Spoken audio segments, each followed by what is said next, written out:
60 நாள் dragon Ball Z Coco மாதிரி train பண்றதுல இது டே நம்பர் 46. இன்னைக்கு நாள்ல சந்தோஷமான ஒரு நாள் தான், என்னன்றத சொல்றேன். அதுக்கு முன்னாடி ஃபாலோ பண்ணி வச்சுக்கோங்க.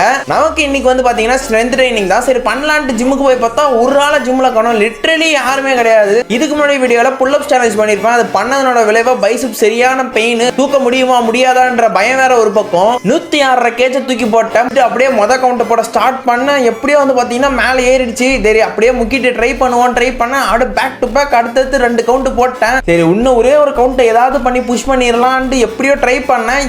ஸ்பாட்டர் கூட இல்லாம எப்படியோ வந்து பாத்தீங்கன்னா 4 கவுண்ட் வந்து பாத்தீங்கன்னா 106 கேஜ்ல போட்டேன். செகண்ட் செட்ல வந்து பாத்தீங்கன்னா எவ்வளவு கஷ்டப்பட்டு வந்து பாத்தீங்கன்னா 3 கவுண்ட் தான் போட முடிஞ்சு. தேர்ட் செட்ல வந்து பாத்தீங்கன்னா அந்த கவுண்ட் இன்னும் கொஞ்சம் டவுன் ஆகி 2 கவுண்ட் தான் போடவே முடிஞ்சு. தென் இதை முடிச்சு ஸ்குவாட்ஸ் பண்ணலாம்னு பார்த்தா வழக்கமான ஸ்குவாட் ரேக் கிடையாது. அதனால ஹேக் ஸ்குவாட்ல போய் அப்படியே பண்ண ஆரம்பிச்சிட்டேன். ஈஸியா தான் இருக்கும்னு நினைச்சேன். ஒரு கவுண்ட் போட்ட உடனே தெரிஞ்சு போச்சு பயங்கர கஷ்டமா இருக்க போறான்னு. எப்படியும் முக்கிய வந்து பாத்தீங்கன்னா 4 செட் 5 கவுண்ட்னு இதை முடிச்சாச்சு. தென் இதை முடிச்சுட்டு வந்து பாத்தீங்கன்னா அடுத்து லெக் ரேசஸ் தான். இது வந்து 20 கவுண்ட் 4 செட்னு பண்ண வேண்டியதா இருந்துச்சு. அப்படியே இதையும் வந்து பாத்தீங்கன்னா முடிச்சிட்டேன். தென் லாஸ்ட் அண்ட் ஃபைனலா வந்து பாத்தீங்கன்னா லஞ்சஸ் தான். லஞ்சஸ் 20 கேஜ் எடுத்துக்கிட்டு 20 கவுண்டா 4 செட் பண்ண வேண்டியதா இருந்துச்சு. எப்படியே வந்து பாத்தீங்கன்னா லஞ்சஸையும் ஒரு வழியா பண்ணி முடிச்சாச்சு. தென் இந்த வீக் முடியறதுக்குள்ள உங்ககிட்ட முக்கியமான ஒரு விஷயத்தை பத்தி சொல்ல போறேன். அது என்னன்றதை தெரிஞ்சுக்கிறதுக்கு மறக்காம ஃபாலோ பண்ணி வச்சுக்கோங்க. ஒரு டிப்ரெமிஷனான செய்தியை தான் சொல்ல போறேன். ஓகே அவ்வளவுதான். டே 46 முடிஞ்சிருச்சு. டே 47 மீட் பண்ணலாம். பாய்.